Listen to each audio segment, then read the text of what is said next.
we are back. For more redheads and mountain climbing. Wee! Oh, Ooh, right into the spikes. how do I do the do? Do I got a dash jump? I think I got a dash jump. Yeah, you got a dash jump because you don't otherwise need it. Yeah, I got a dash jump at the top. Maybe, yeah, because otherwise you. What? Yeah, I gotta get like right up to the spikes, I think, because you need that momentum. Oh! You need the momentum. Can you angle it to the right a little bit? Ugh. I'm trying. And then yeah, you have to like dash quickly, otherwise you just. Oh! Yeah, because die. you don't have the distance, I don't think. Let's test it out. Oh, there you go. Yes, you do. And then hop over, and then But now jump over. Gotta do the jumpies. Nice. There we go. Okay, so it wasn't as hard as I expected. So we didn't forget the topic. So we're going to talk Yeah. about Sekiro or Sekiro or Sekiro. Well, we're gonna be talking about the difficulty in video games, I think. Well, more than anything. More than anything, true. And the reason why we want to talk about Celeste is because the Celeste creator, one of the Celeste creators, a couple of the Celeste creators kind of chimed into the conversation, so it feels very appropriate to talk about it during this game. Well, a lot of the topic is that games can be too hard, and we need to make them accessible To more audience. to more audiences. And it came up with Sekiro because It's the current From Software game, and it's become. Oh, is that like Dark Souls? Is that really difficult? that's hard. Dark Souls became the immediate justification for if a game is difficult, it's Dark Souls, which for me, Well, when I think it's a of FromSoft game, so it's meant to be. Oh, I can't do the dashy there. the hardest game I remember encountering before Dark Souls, because Maybe I have to. I mean, I never played Dark Souls, but the hardest game that I came across back when I was a kid was Ninja Gaiden for the Xbox. And man, Damn it. I don't know if it was because I was really young, but I only got to like the second level and I was just like, you know what? I can't beat this game. Well, a lot of the old classic games. Oops. Well, I'm talking about like the 3D new polygonal one. Oh, the new. Yeah, I knew that. Yeah. I heard the new one was hard as The new balls too. Ninja Gaiden's always been a notoriously difficult game, even from the NES. God damn it. But they released that 3D one, and I was just like, I can't. I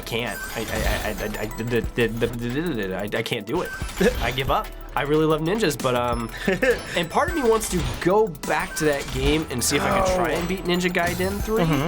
Now that you've like got some Sekiro knowledge Now and that I stuff. got Sekiro, now I'm older, because when I played that game, I think I was 13-ish, 14-ish. And I hadn't really played difficult games at that point. I was at the point when something got really difficult in a game, like playing Donkey Kong Country or Super Mario World, I'd be like, hey, to my older brother, can you beat this level for me? And then at that point, I'd be like, I didn't beat it. I don't care anymore. I'm done. What am I supposed to do here? Sorry to get off topic. No, it's not off topic. I mean, we are playing this game. So, Parrot, jump off that. Because I can't stand on those, and the momentum throws me into the spikes. Okay. Let's see. So hold up that. here, Hold up that. here, I gotta see, like, I can't climb fast enough before it throws me. I think gotta hop, and then hop on top of it without using. Oh, thank you. Yes, that is how I do it. I gotta do the jump hops. Yeah. Thank you. Sometimes you get a little hop, hop, hop. Fuck you. Yeah. Thank you. So much of the Thank you. first version of Celeste with the non-B-sides is you use your dash for everything, and it seems like the biggest difference with the B-sides, which commenters, you guys can correct me if I'm wrong, because I did I probably tell you am. that? But so a lot of it seems now you get one dash, and you have to really rely on your hops, and you have to work on your stamina gauge and make sure that you don't. Fuck me, Don't- right? Yeah, because you gotta. Oh. I'm not sure if that's how you're supposed to do it, That's how you're supposed to do it. but we did it. Great. But yeah, I mean, Yeah. So difficulty in games came through because a lot of people were complaining about. Oh, great. people on Sekiro Twitter being too hard. complaining. Oh no. Well, they had But a good point They too. do. They have a good point. I'm not trying to dismiss their point, because people did have legitimate reasons for why they would want an easier mode. So apparently, all of this started. The whole conversation started rolling because Forbes wrote 2 articles. Yeah. One where one of their writers said there should be an easy mode. I haven't read the article, so God. I can't really comment on what the content of God. it is. But then Oh, I see the platform. a second article came out from the same website of Forbes saying, Yeah. no, A day later. a day later, like one of the other writers, one of the other journalists is like, this guy's dumb. Oop. I'm gonna write about my own colleague and say, like, you're an idiot. Signed, other Forbes guy. Well, they probably, like, had it set up so it was They like, well, probably you did, know. to have this covering their bases. Yeah. Well, it's also, they were like, well, we saw that it was controversial. Write another one that kind of counteracts that so we can create a discussion. Yeah. And I think it is fair discussion. It is a fair discussion. I'm on both sides, technically, I think. I think I hover in the middle too. I'm definitely not on one side because as an artist, I can understand that you have a specific vision for your piece or you have a specific vision for your game. And maybe you want it to be notoriously hard. And it's a bummer that that doesn't allow other people to play it because I think it is better when more people can play your game and having more of an audience. But I think just saying a new easy mode isn't a way to achieve that because I found most easy modes kind of suck. Like they're not just lowering an enemy's health. I don't feel is a good easy mode, or giving unlimited revives is a good easy mode. Because if you take away all challenge from a video game, it kind of dilutes the point. Yeah, but that's why I like Celeste, because they add, not that I'm using it, sever the skyline, but they have the way to like add an extra jump or like slow down time a little bit. Yeah. Or, I think. Or yeah, from what I read, Celeste, because the Celeste creator went on Twitter and said they think they have a thing that slows down the speed by 25 to 50% for this game. For people that don't have quicker reaction times. And that makes it so much more accessible. Yeah. And I think that's a good thing. Yeah. I think the changes they have for this game are intelligent. Ooh, 190? No, 187. Nice. Not bad. I like it. And I want the games to be accessible to everyone because I think this game's great. Like, I would love to share it with someone who didn't have quite the Dexterity. Yeah, like finger dexterity or even like just platforming prowess. Yeah. Not that I'm saying I have a ton, but I obviously have enough to beat the game. I could see myself. Some people may not have enough to beat the game, so I think it's great. Great at 2D platformers, so if I was playing this, I could have found myself probably using like Sekiro. I have no problem with that game. 3D Mario's, no problem with those games. Not saying I'm a pro at it, but you throw a 2D Mario at me, I'm like, forget this. I'm done. I don't want to play anymore. This is stupid scrolling levels, and just get out of here. So I know one of our commenters said we were doing this wrong. They said, yeah, the bird says I can dash and then jump. I see now. So you got to do the jump in the jelly. Okay. I was trying to do it after the jelly all the time. So okay, that's going to be a new mechanic that's kind of hard.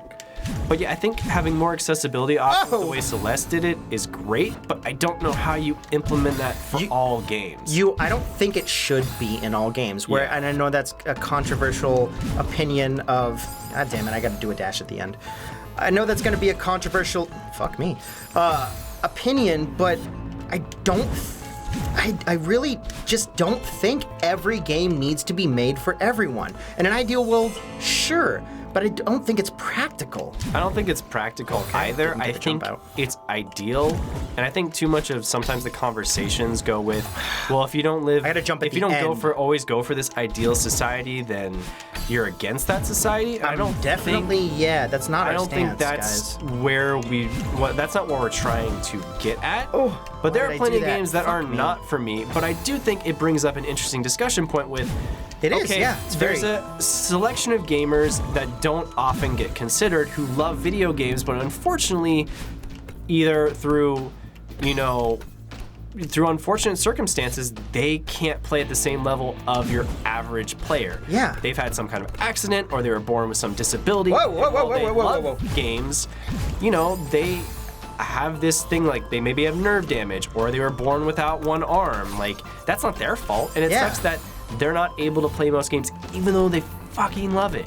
And I think for that regard, it's like, yeah, having more accessibility options is awesome, but I can also understand that not everyone is as conscious, so I think having the debate is good. I don't think we should lambaste and force a developer to cater to everyone. I think with Sekiro, it's a weird, I don't know how you would make that an easy mode. Like, yes, you could slow down the combat, but because the game is built in such a very fine-tuned, specific way with every boss, it would make it, you can't just do what Celeste does, which is slow down the time. If you slow it down too much, I don't think that makes it easier for people to parry, but you brought up a good point of something they could do that might make it easier. Yeah, it was the idea of, you know how the Mikiri counters come up with red? Yeah. I think because if you slow it down, it's just like, oh, the enemy's stalling his movement, and you still gotta like learn it at the correct time. I don't know what to do here. Right. But if you, I'm gonna pause this real quick just so I can get my point out. But if you had like a red, yellow, green, like a stoplight. Yeah, like a stoplight. You know to start slowing down for a red light and when it turns yellow. What if they had like they have in Reading where it's like boop, or Reading racing where it's like boop, boop, boop, and that's the time when you go. When you have to hit if they had like a red light, yellow light, green light, or any color, just to indicate, like Mikiri counter coming in, know, and that way they slowed it down or had it as an option. I think that's acceptable. I think if you slow it down too much, that doesn't fix the problem, but I think the idea of a red light, yellow light, green light kind of idea, I think that would help a lot. And I think the biggest thing too is if there was a accessibility mode, I don't know if having unlimited revives would be a good thing. I don't like the idea of unlimited revives. I feel like what's the point of the game now at this point? Well, I saw someone else's too. They were like, oh, well, what happens if you just have an option for auto beat cuts, quick time events? And I'm like, I really don't like that. I understand, like, press X. Yeah. But I don't like the idea of, because then it's not a video game. You're just watching a cutscene. Spider-Man lets you cut out the quick times, and I can understand why people don't want those, because at a certain point, quick times aren't challenging. I get it, but it, like, have a button. Just a single button. That way you're still engaging. That's what 14 does. 14's actually been really good about accessibility options from what I've heard. Like, they have, like, for people that are deaf, they have different color things that pop up in order for you to see when certain attacks are coming. Like, I love colorblind modes and stuff. Yeah, colorblind modes and stuff. Yeah, we've talked about the Game Maker's Toolkit making a discussion about that. Yeah. And so I think the biggest thing, if they wanted to make Sekiro more accessible, which I'm not saying From Software has to, but I think opening up the parry window, like how long you have to parry, I think would make the biggest difference for a lot of people. Because I don't think it's that precise, but I've also played like Third Strike, Street Fighter. And though the timing for the old fighting games is very, very strict, and something that fighting games have done to make them more accessible over time has been making those windows less and less. I don't understand while still making them challenging, it still makes them more accessible to more people. And some people in the fighting game community are against that, and some people are very much for it. I don't know how I feel about that. Because I don't play fighting games, so I feel like I'm a terrible source for like having an opinion on it. So back in the day, like of Street Fighter 2 and goddamn, I'm still too high. Street Fighter, like Third Strike, the technical prowess you would need to pull off certain combos was much closer. So it would work in like frames. Like you have 2 frames to hit this combo right in order to chain it with that, and they moved it up to like you have a 6-frame window instead of like a 2-frame window. So they upped it a little bit. So like you still need technical execution, and it's still on the player to be highly skilled, but now more people have a little bit more breathing room, and they've added certain auto combos. And the thing that's happened is you would think that no one's gonna love this, it's gonna be very controversial, but what it's done is made it more accessible to more players. But the top people, like the people that were really good at Third Strike, are still the best. They're still top of the heap. Like it's not preventing them from being the best, it's just allowing the more casual gamer to have a little bit more fun, because Third Strike combos kind of an ass to pull off. Because if you're 1 frame off, you're like, okay, cool, now I guess this doesn't link, and now I'm just dead. Like Third Strike was so technically heavy, it had such a limited pool of players that's why the game why it's not being played as much today. Like people that love Third Strike love it, but there are people that don't love it. Like I'll try and go play old Street Fighter 2, and I'm like, I don't love this. The windows are too precise, and just fighting games have gotten better since then. I don't know how I would go about it in fighting games, honestly, because I mean I think I understand some of what your point is, but it's meant to be a competitive game, It right? is meant to be a competitive. Something that they introduced in Fighters. So how would you? Wouldn't it feel bad to be killed by someone with easy combos on? Well, I mean, that's the thing. Like easy combos, like auto combos that they've introduced with Marvel vs. Capcom Infinite and Fighters. A lot of people were at first man, I don't really like this. This is sucky. I don't like how it is. But then when people got into the system, they realized, oh, an auto combo does half the damage of doing that combo regularly, and at the same time, it's not very efficient because you can't really build a lot of good combos into it. So anyone that's doing the auto combo, yeah, they'll get a scrub. They'll get someone who hasn't been playing the game that much. Okay. But if you're actually playing someone that's played the game for a decent bit and learned some of the combos, they'll just get destroyed. Like, the auto combo will help casual players, kind of like Smash Brothers, where like it's an easy intro to the game, but if you really want to get into Smash and really want to get technical, those games get very advanced. So I think having low thresholds for people to get into games is I gotta do the way to go about it. As people have kind of gotten into fighters and really got like, once the game was finally out, no one really complains about auto combos anymore. Like, no one really cares. Everyone's basically fine with it at this point. Yeah, I think I gotta go down through the bottom there. Smash is the only fighting game that I got into because it had the easier concept. So I'm in a weird position of like, oh, I don't like the idea, or oh, I do like the idea. Oops. Yeah, I think you have to. I gotta dash through. Woohoo! And then, okay, I guess that was it. I was like, I don't know what's at the other end. I forget. Please don't show up, lady. I think games need a certain level of difficulty, but I think some people, because they see because they see Bloodborne, because they see Dark Souls, because they see how From Software's been, I think they assume they're like the company a size of EA, and maybe I'm off base with this. Maybe I'm completely wrong. Well, you've only played Sekiro, so it's kind of like, all right, we get an idea of some of the basics of it. Right. I don't. Go on. I'm sorry. I meant so much more. I don't know how much money they make, how much development they have, how much resources they have to build it. With that game being so specific, I can understand them not maybe having the resources to make an accessibility mode. And when people kind of say like, you definitely got to think of like, have it in mind when you build it, right? Right. You have to have it in mind when you build the game. Maybe the Celeste creators did have that, and I think some people did. They probably did. I think a lot of people are like, well, if an indie studio can do it, that means a big AAA studio can do it. It's like, kind of. But the thing with a lot of indie games, like Super Meat Boy, and a lot of games like Celeste, they are 2D, and there's a lot less stuff going on that prevents okay, I gotta go near the top. That makes it easier to make small changes. Like slowing down this game doesn't really affect it. If you just slow down Sekiro by 25%, that doesn't affect it.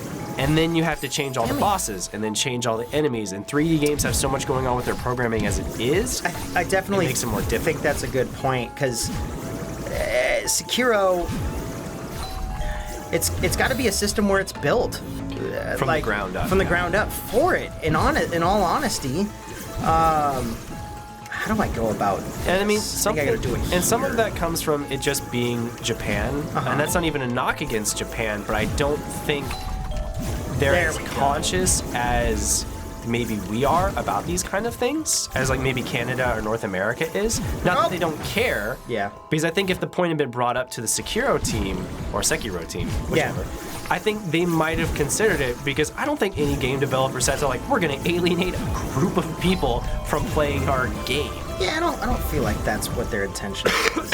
No! Oh shit, I thought I was too lower. Oh, fuck me. Yeah, you have to like get back to here and then I gotta get up top and then diagonal down. That's what it is. I'm just trying to figure out how to do it without getting caught up.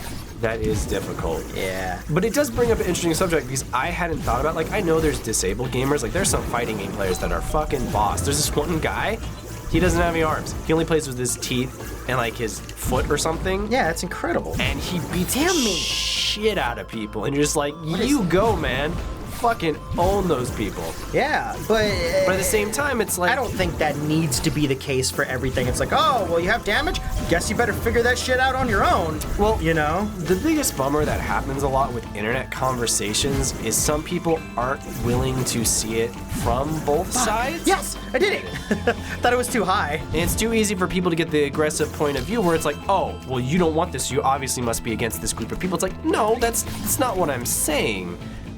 I'm willing to have a discussion and learn stuff, but don't come off as the aggressor, because that's immediately going to set someone on their defense. Like, say you have a difference in politics with someone. Don't go out right and just like completely attack them for their point of view, Yeah. you're not gonna win anybody over to rethinking their ideals.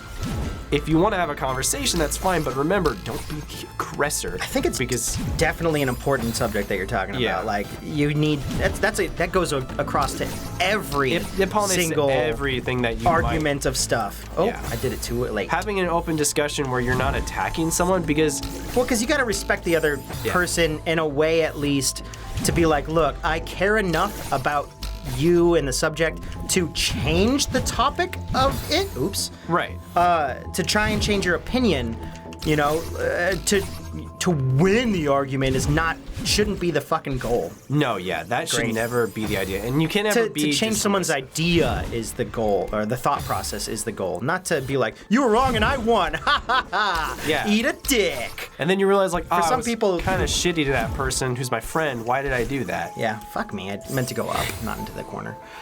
And a lot of people are like, oh, debate, to win the debate, that's the goal. No, it's not. Debate is to have a Not. discussion and come to an understanding with that other person, and then maybe consider their viewpoint. Oops. Yeah. You know, you can disagree, but whenever you attack someone and you've already lost the conversation because that person is now on the defense. Well, you can do subtle things to not really attack someone, but to be like, no, you are inherently wrong on this reason because of this. Yeah. And be like, that. Oh, I take that as an attack. It's like, no, I'm telling you you're wrong. And if you tell someone they're wrong often, they're gonna, fuck me, I did it again. It's a very hard line to walk, but I think the best way to go about it is, like, if you have a difference of opinion, you want to more spark an idea and say, well, have you ever thought about this? Or seen it this way, which brings up a conversation where I'm not attacking you for what you believe, but what I'm asking is, okay, God damn, that's I understand and I agree with you on an extent, but what about this? Like, how do we solve this problem then if this is your only stance? And some people, you're just never going to change their opinion, which is typically why I don't talk politics with a lot of people, because it's not that I'm not willing to have a discussion with you, but certain people I know, I'm like, I'm not going to change your mind. I would love to have an honest discussion with you, but you're going to get so defensive about it, I can't. Well, yeah, you have to, in order to have any open conversation about anything, you need to, what the, well, great, fuck me. You almost had it. Yeah. I jumped up because I thought I was going to do something else. You need to have the idea and thought process of, I am open and willing to hear this person out and potentially change my mind in the slightest bit if I'm proven wrong in ways that I thought was, going to be, I don't know what I'm, I get what you're saying, though. Like, yeah, I can't have to be concentrate open, well enough to speak well while I'm doing this. You have to be open enough to an idea or open up to life that, hey, I might be wrong about something, and that's okay. I live my entire life that way, assuming I'm probably wrong about this. I try and not be too set in my ways. I know what I like, but I'm also willing to hear other people's opinions. I may disagree. Yeah. I've had students I disagree with, but I think one of the things that a lot of teachers struggle with is they assume, hey, I'm an adult, I know better, I'm gonna treat this person like a kid because they're a kid. It's like, and instantly that causes people not to listen. Yeah, and the students is not gonna be on your side then. Remember, kids are human beings too. No, too often, not until they're 18. Too often people yes, they're ignorant. They're ignorant about a lot of things because they haven't lived as long, but for the most part, ignorance kids isn't a negative thing. Ignorance is not a negative thing. It's they haven't had the opportunity to learn. Now, if they are willfully ignorant, it's like, well, you fucked up. Yeah, being willfully ignorant is much different than being, passively ignorant. Because, I mean, there's things all the time, but like, how'd you not know this? Like, because I haven't been open to no one told me about this. Like the venom and poison thing. I didn't know that. Why didn't you know that?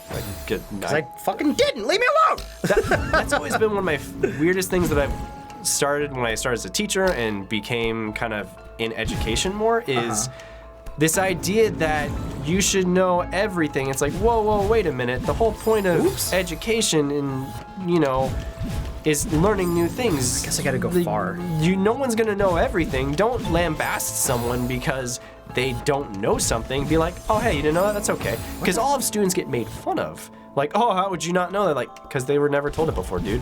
Like, yeah, chill your fucking tits. Like, chill out, man. I can't tell that to students. Yeah, obviously. Obviously. What the hell am I'm jumping too far. But I'll usually bring up a counterpoint. It's like, well, do you know about who was in the Qing dynasty? They'll be like, no. It's like, well, it's the same thing. They've never heard that before. There's no reason to make fun of someone for not knowing something. Yeah. But I think we're going to have to come back later because we're 25 minutes in. Yep. And we're going to have to see you guys next time. Good conversation. Yeah, we'll see you guys later. Beep up. I'm dying. Don't die. I don't understand what to do Filled with mucus and coffee. at this section. So I'm dashing too far. And I've tried dashing off the wall to kind of like pre-use some of it. I think if you dash diagonally up, you're going to hit the top with your head, and then you can fall down, grab on this ledge, jump here, and then go through that.